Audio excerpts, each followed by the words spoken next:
Hear the word of the Lord from the book of Exodus. The Lord said to Moses, "Tell the Israelites to take for me an offering. From all whose hearts prompt them to give, you shall receive the offering for me. This is the offering that you shall receive from them: gold, silver, and bronze, purple, blue, and crimson yarns and fine linen, goat's hair, tanned ram skins, fine leather, acacia wood, oil for the lamps, spices for the anointing oil and for the fragrant incense, onyx stones and gems to be set in the ephod and for the breastpiece. And they shall make me a sanctuary, so that I may dwell among them. In accordance with all that I show you concerning the pattern of the tabernacle and of all its furniture, so you shall make it. They shall make an ark of acacia wood. It shall be 2.5 cubits long, 1.5 cubits wide, 1.5 cubits high. You shall overlay it with pure gold. Inside and outside you shall overlay it. And you shall make a molding of gold upon it all around. You shall cast 4 rings of gold for it and put them on its 4 feet, 2 rings on one side of it and 2 rings on the other side. You shall make poles of acacia wood and overlay them with gold. And you shall put the poles into the rings on the side of the ark for carrying the ark. The poles shall remain in the rings of the ark.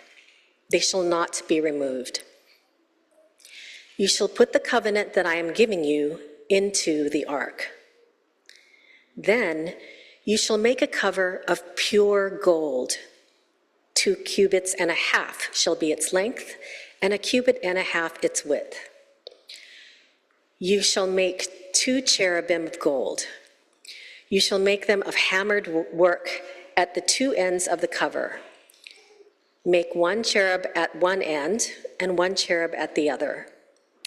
Of one piece with the cover you shall make the cherubim at its 2 ends. The cherubim shall spread out their wings above, overshadowing the cover with their wings. They shall face one to another. The faces of the cherubim shall be turned towards the cover.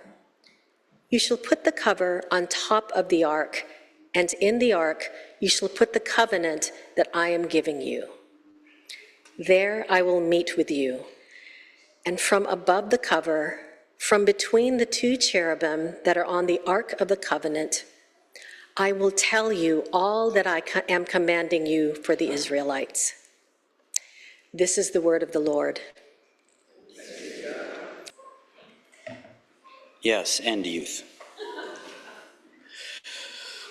So there will be a quiz about all these cubits we heard about. Okay. I would like you, in your imagination, to go to a place. If there was one place that you could go in this moment, I'd like you to go there.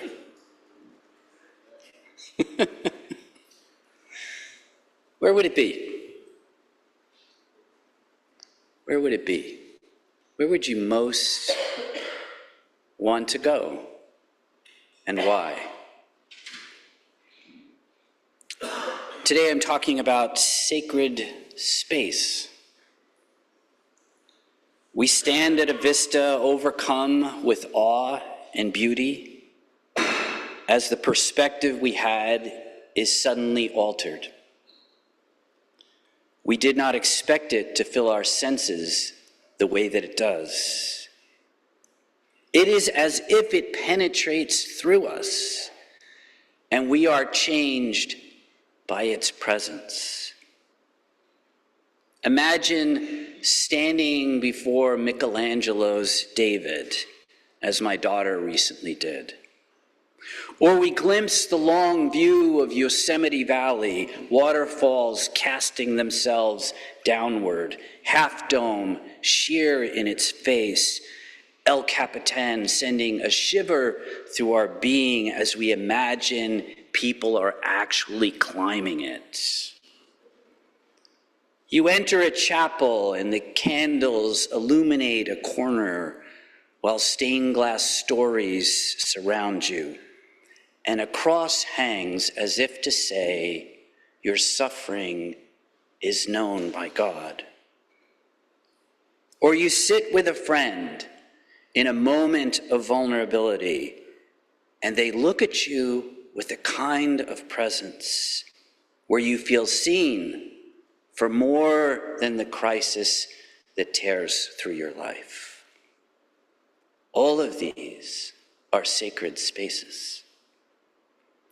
We all need these spaces where we feel awe, but also the ones that are much more ordinary because they become, as it were, a container that holds our life. It could be a place that we can finally rest and untangle the knots in our life as our shoulders slump down and our burdens are released. But we must also talk about how a sense of place can be ruptured by loss, how out of fear or deprivation we must flee a place and seek refuge elsewhere, how violence and war can strafe our sense of safety over and over. There are so many stories, ancient and modern, where people are driven from or taken from a place that was home to them. And they must face and endure the demeaning disorientation of feeling like they are living, as Cole Arthur Riley says, the treacherous place of nowhere. Why do places hold such meaning for us? How do we feel attached to them and transformed by them? We might use words like belonging or connection or rootedness to describe the threads of meaning that embody a sense of place. We are people who feel a sense of connectedness to places. There is a sense of belonging or closeness to a place. Memories which we are uniquely capable of having, memories we've made there, experiences we've had, relationships that we've built, and the ways a place tells us something about ourselves.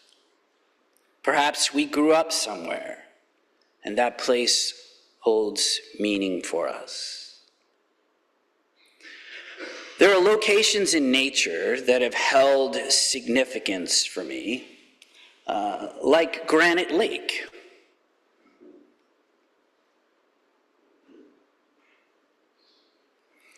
Or perhaps our family cottage. Yes, postcards will be for sale at the back. Here I've known what it's like to experience the rich, healing presence of God's creation. It's a place that I can disconnect in order to connect in a different way. These places have been restorative for me. I recover a sense of who I am when I'm there. Now, some places are explicitly sacred places, though in reality, all of them are. The Mercy Center and New Camaldoli Hermitage near Big Sur have become over time places where I encounter God over and over again.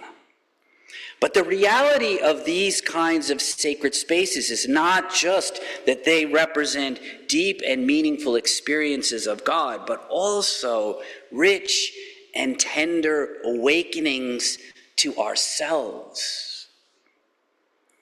So we are not just trying in these moments to be more spiritual. We are actually trying to be more human, because these two things are not different. When we describe the meaningfulness of a place, we might describe it as the sense of being at home. And it's possible not to be somewhere for quite some time, and yet upon our return, feel this familiar connection. Someone might say, "I've come home." Or it's as if I've never left. Or perhaps I've missed this place. It's almost as if a place can wrap their arms around us with a kind of familiarity, a kind of safety, a kind of love. Why is this? Because it holds our lives in a particular way. And we can have relationships that are like this. There is a way that we feel with a person which neither time nor distance alters. For me, each of these spaces have given me a sense of home. Perhaps an attachment to God, or a way of belonging to larger stories.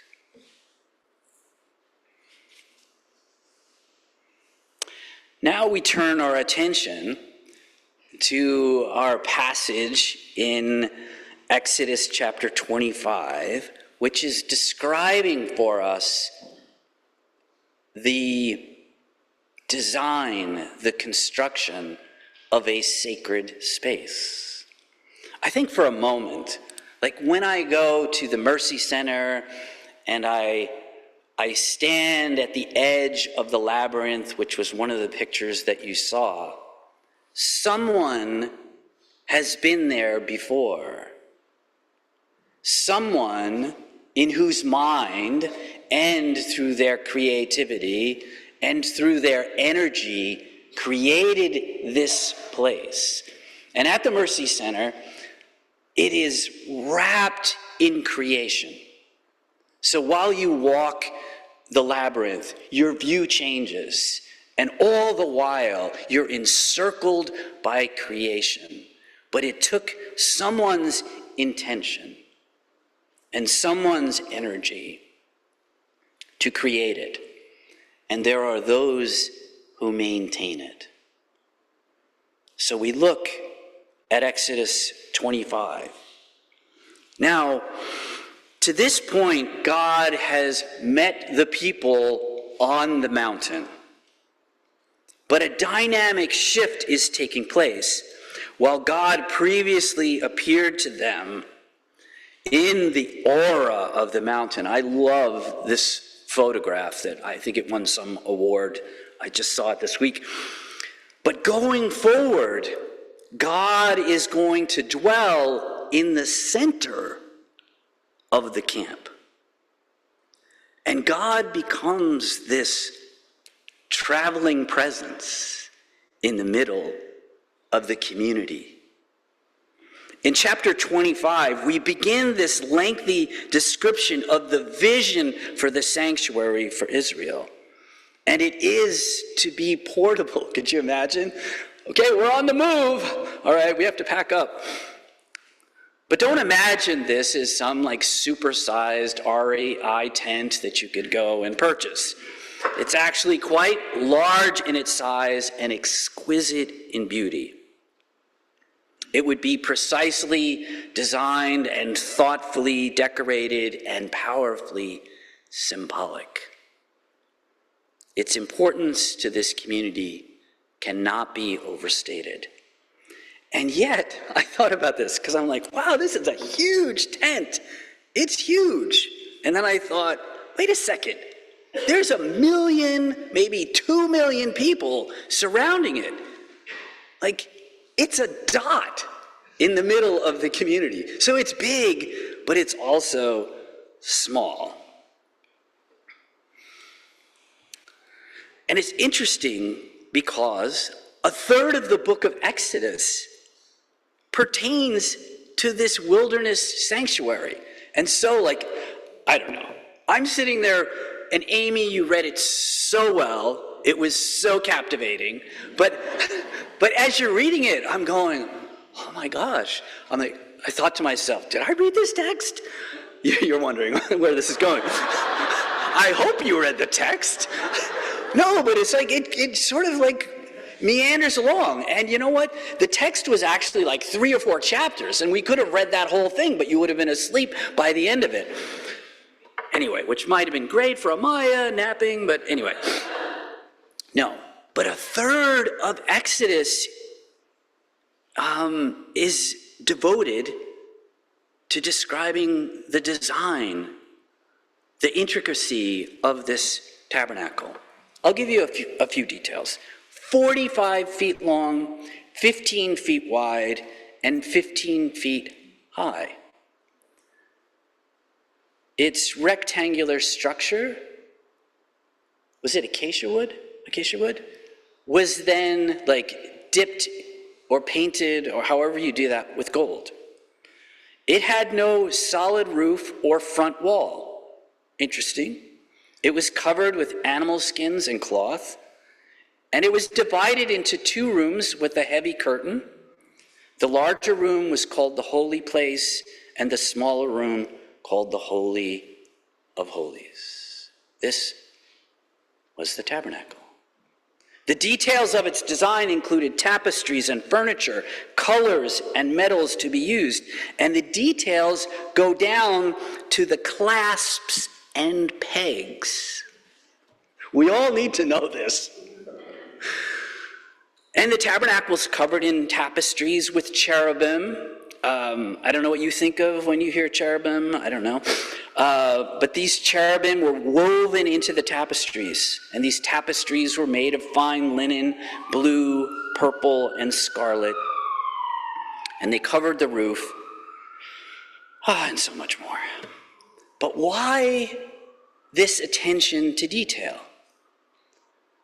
Because it is a symbol of and the location of the presence of God, which is hard to imagine. And this kind of attention to detail is presence.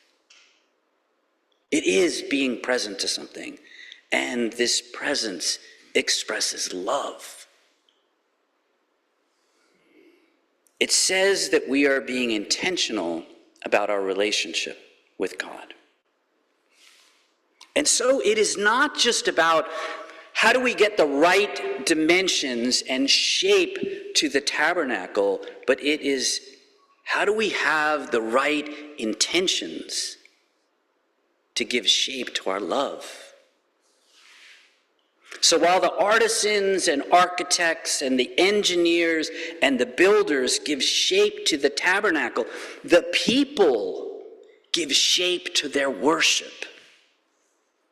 And so you can't just show up and worship, because it's not a performance that we perfect.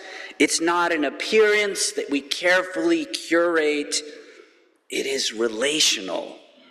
It is about intimacy, and it must be nurtured with care. So our worship is given shape by the container we tend, whether through beauty or creativity, our words or our posture. I went down memory lane to when I was a child, going to the Roman Catholic Church, and frequently throughout the liturgy, you would hear this thumping sound as the kneelers were put down and we knelt. And this has kind of lingered with me. Like from an early age, it told me something. It told me that my body is a part of my worship. And the posture I take before God is an expression of my love. Now, when I was 9 or 10, perhaps that kind of significance didn't really dawn on me. I just did it. But now, as I reflect on it, it was weaving something into my life that was important. Now, I want us to pause for a moment. Because suddenly we find ourselves in chapter 25 of Exodus, and the people are on the move. And they are no longer in Egypt. But I want us to pause and wonder, what was worship like in Egypt? What shape did it take? How was it restrained and marginalized from their life due to their oppression? How did they need to find new ways of expressing their life and faith while in these conditions? How did they long for ritual? What were the ways they had forgotten who they were as a worshiping people? And so as we look at all these details, we're like, oh my gosh, Moses, the details. I don't think they thought, oh my gosh, we thought we left oppression and now we have a new form of oppression. But what was being expressed and what we read in front of us were details that were full of life and freedom. They were enchanted in their creativity. It engaged artistry. It was no different than if you're having special guests at your home and you decide, oh, let's put this tablecloth out and let's get these flowers and we're going to take out this dinnerware and flatware and we're going to arrange it this way and we're going to put name cards and you have a vision for the space that you want to create, for the people that you love, for the ones that you are gathering together. And our worship isn't any different. You look around, right, at these banners, beautifully created, that give expression to our life in God.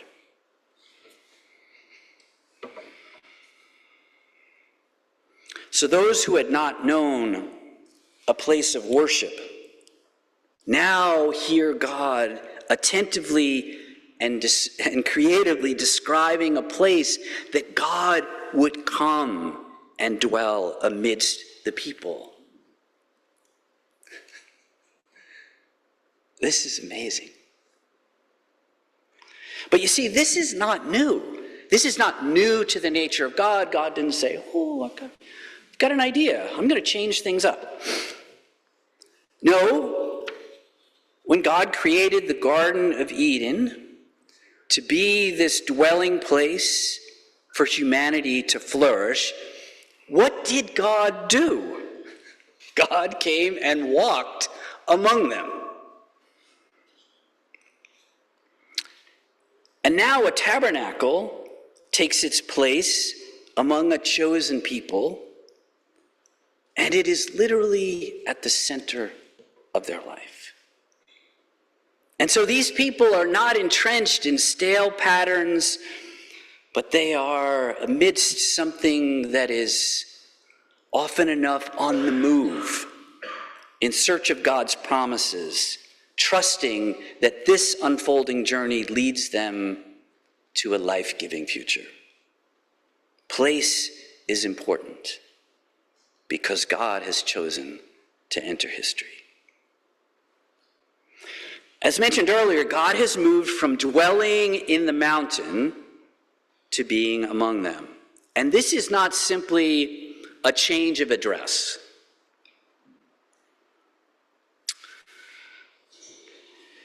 This is not just a spatial move, but is actually theological.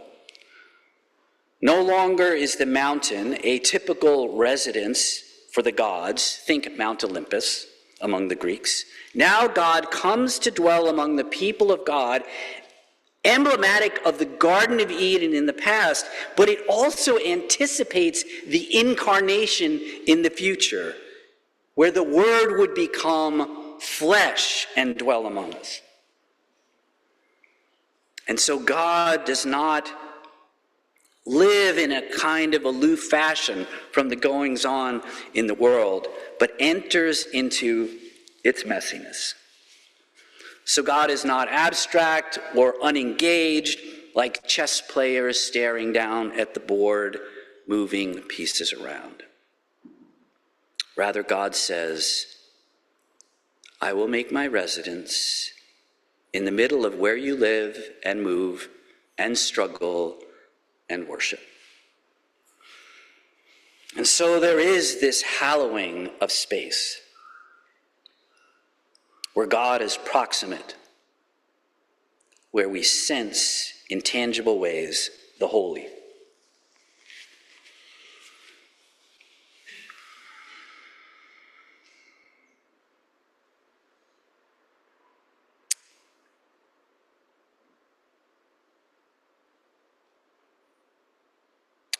This passage is telling us very emphatically that God chooses us, that God chooses to dwell with us. And so as a sacred space, the design and furnishings are symbolic and functional. The beauty and creativity reflect the nature of God. It becomes a gathering place for the people of God to be a community. But it is also a lens to see beyond where they are. And it is enchanted, mysterious. It is always more than the sum of its parts.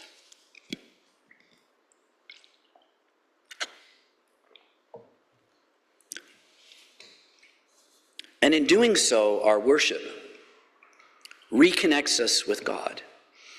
It restores for us a sense of our identity. And it restores us as a people with meaning and purpose and belonging. And it reimagines the future with hope. I think it is interesting how the tabernacle, as this portable place of worship, more than the temple, when they build the temple in Jerusalem, it is stationary, it is in place. I'm actually really interested in the fact that the tabernacle has this sense built into it that we are on a journey. That where we are is not where we're going to be. That the promise isn't just here because God's presence is with us, but God is also inviting us into the future. It has that sensibility built into it that we are moving somewhere.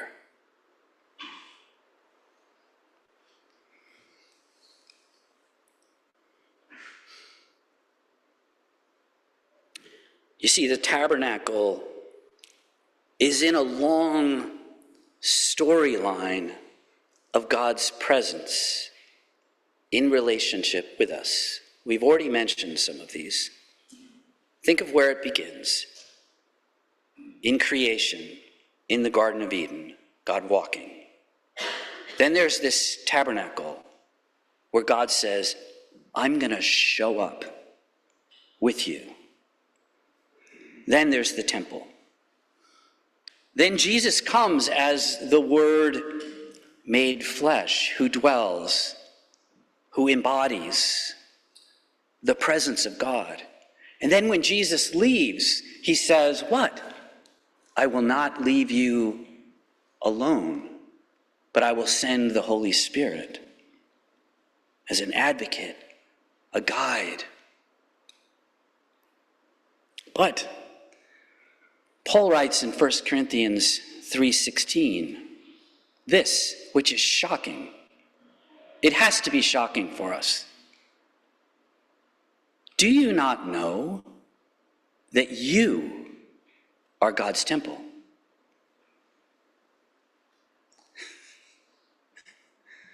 We've gone from God walking around us to a tabernacle among us, to God himself with us in flesh, to now we are the dwelling place of God. And so this storyline of a sanctuary in the midst of a traveling people is ultimately about God's presence being lived out within us and among us as a people. And we are called to tend to this, to create a space for it with passion, intention, creativity, and joy. As I watched Brendan and Samantha dedicate Amaya, gather, surrounded by family and this community, I thought to myself, what are they wanting to create for Amaya? I think it is this sense of presence, this sense of place, this sense of belonging, a place to flourish. And they pay attention to it. They find ways to live it out. So sacred spaces are an invitation to belong. They're a call to be held in a place where God dwells. And ultimately, hear this. One of the dynamics of the fact that we are a dwelling place for God is that when we enter into the world, what do? We are this portable tabernacle that is set among the world. In all the places that we go, we become the presence of God. This is amazing. We carry the presence of God.